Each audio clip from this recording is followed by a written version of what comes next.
अस्सलामुअलैकुम। उम्मीद करता हूँ आप सब खैर खैरियत से होंगे। आज एक और नई इन्फॉर्मेटिव वीडियो के साथ हाज़िर हूँ।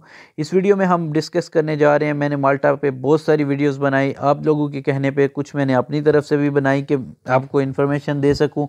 तो मैं सोच रहा था यार क्यों ना एक कह लें आपके पूरे जो ईयर गुजरा है 2022, इस पे पूरी आपको पूरी डिटेल के साथ एक बताऊं कि कितने वीज़े, कितनी रेशो रही, कैसी रेशो रही, इंडिया में कैसी रही, यूएई में कैसी रही, कतर में कैसी रही, कुवैत में कैसी रही, पूरी सब चीज़ें इस वीडियो में बताऊं आपको। मेरा दिल कर रहा था, तो ये वीडियो सबके लिए इम्पोर्टेंट है। लेकिन वीडियो को शुरू करने से पहले अगर अभी तक आपने इस चैनल को सब्सक्राइब नहीं किया तो काइंडली इस चैनल को सब्सक्राइब कर लें, ताकि हर नई आने वाली वीडियो आप तक बर वक्त पहुँच सकें। तो सबसे पहले बात करेंगे माल्टा की यूएई में कैसी सिचुएशन रही।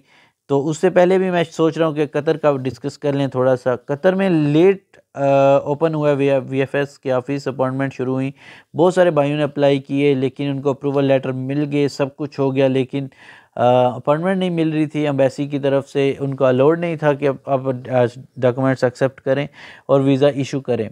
ये लेट सा हुआ, जब आप कह सकते हैं अक्टूबर और नवंबर के दरमियान ऐसा कुछ सीन चला, तो बहुत सारे भाइयों ने अप्लाई किए और उनको वीज़ा मिले। और कतर में जो वीज़े की रेशो रही वो तकरीबन मेरे ख्याल से बहुत अच्छी रही बाकी सब कंट्रीज़ के लिहाज से, क्योंकि वहाँ लेट ओपन हुआ है 2022 में।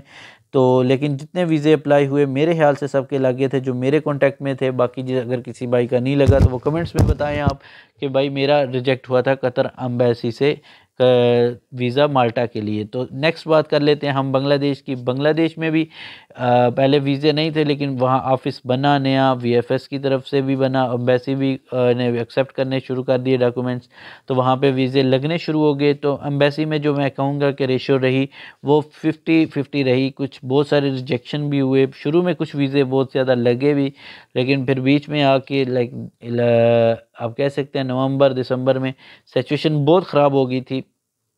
बहुत सारे रिजेक्शन हुए ढाका में, जो एम्बेसी को वीएफएस के ऑफिस के थ्रू जा रहे थे एम्बेसी में डॉक्यूमेंट्स उसमें। तो लेकिन अब कह सकते हैं 50-50 रही माल्टा के वर्क वीज़े के लिए इन बांग्लादेश।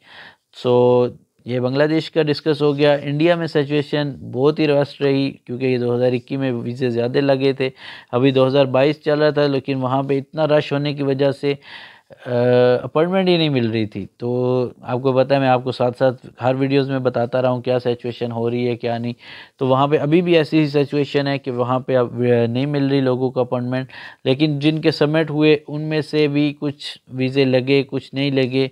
तो वहाँ पे भी आप कह सकते हैं कि 70-30% वीज़े लगे, 70% रिजेक्ट हो गए, क्योंकि बहुत सारे लोगों के अक्टूबर सितंबर में बहुत सारे रिजेक्ट हुए, दिसंबर में कुछ लगे, लेकिन साथ साथ लग रहे थे। तो मेरे ख्याल से, ये मेरा ओपिनियन है, मैं इस पे किसी को नहीं कर रहा, ये मेरा पर्सनल एक्सपीरियंस है और ओपिनियन है कि 30-70% ऐसे वीज़े लगे, रिजेक्ट हुए। तो ये आप याद रखें, अगर किसी को ज़्यादा अगर इन्फॉर्मेशन है तो वो कमेंट्स में दे सकता है। अगर मैं कुछ यहाँ गलत बयान कर रहा हूँ तो आप बता सकते हैं भाई ज़्यादा लगे हैं या कम लगे हैं, तो उसके लिए एडवांस में सॉरी। अब बात कर लेते हैं पाकिस्तानियों की। पाकिस्तानियों के वीज़े माल्टा में आके जब 2022 में, अभी तक वो चक्कर नहीं था सीवीयू वाला, तो कुछ लोगों के वीज़े लग गए, विज़िट पे आके उन्होंने अप्लाई किए, शुरू में लगे हैं, इसके अलावा इसके बाद बंद हो गए थे। तो बाकी यूएई की बात कर लेते हैं आप, यूएई में क्या सीन था। लेकिन उससे पहले भी कतर की बात, कुवैत की बात करता हूँ। 2-3 कॉन्टैक्ट में थे, मेरे सब्सक्राइबर थे जो उनके वीज़े लग गए कुवैत में। ज़्यादा तो मुझे नहीं पता उसका, लेकिन 2-3 थे, जो एक बांग्लादेश का भाई था, एक पाकिस्तानी था और एक और था कोई भाई पाकिस्तानी था शायद, या कौन था वो मेरे साथ कॉन्टैक्ट में थे। उन तीनों के वीज़े मुझे मोबाइल में अभी भी शायद होंगे पड़े, तो उनके वीज़े लग गए थे कुवैत में। तो अब बात कर लेते हैं यूएई की। यूएई की सिचुएशन थी जो वो हर डे बाय डे चेंज होती रही है।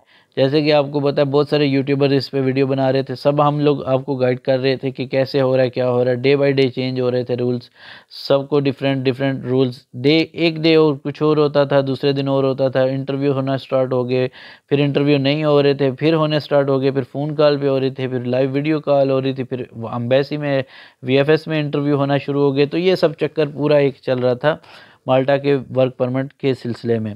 तो यहाँ पे सिचुएशन 50-50 रही, बहुत सारे रिजेक्ट हुए, बहुत सारे लगे, लेकिन आप कह सकते हैं 50-50, क्योंकि इसलिए ये 50-50 कह रहा हूँ, यहाँ पे बहुत सारे रिजेक्ट भी हुए हैं, बहुत सारे लगे भी हैं वीज़े, क्योंकि यहाँ रेशो वीज़ा पासपोर्ट आप सबमिट करते थे तो 15 दिन 20 दिन के बाद आपको पासपोर्ट वापस मिल जाता था। उस वजह से यहाँ बहुत सारे वीज़े सबमिट हुए, लाइक आपने पेपर आपके लोगों के बहुत सारे सबमिट हुए, जितने ज़्यादा सबमिट हुए उतने ज़्यादा वीज़े 50% कह सकते हैं आप रिजेक्ट हुए, 50% वीज़े लग गए। जिनके लग गए हैं उन सबको कंग्रेचुलेशन, जो 2022 में कामयाब रहे, इंडिया, बांग्लादेश या आप कतर, कुवैत या यूएई में थे। तो अगर किसी का लाइक वीज़ा नहीं लगा तो उनको ट्राई करनी चाहिए। नेक्स्ट ये 2023 है, 2023 में आप अप्लाई करें, इंशाल्लाह आपको भी वीज़ा मिल जाएगा। तो ऐसी मोर इन्फॉर्मेटिव वीडियोस के लिए आप चैनल को सब्सक्राइब कर लें, ताकि हर नई आने वाली इन्फॉर्मेटिव वीडियो आप तक बर वक्त पहुँच सके। मिलते हैं एक नई वीडियो के साथ, तब तक के लिए अल्लाह हाफिज़।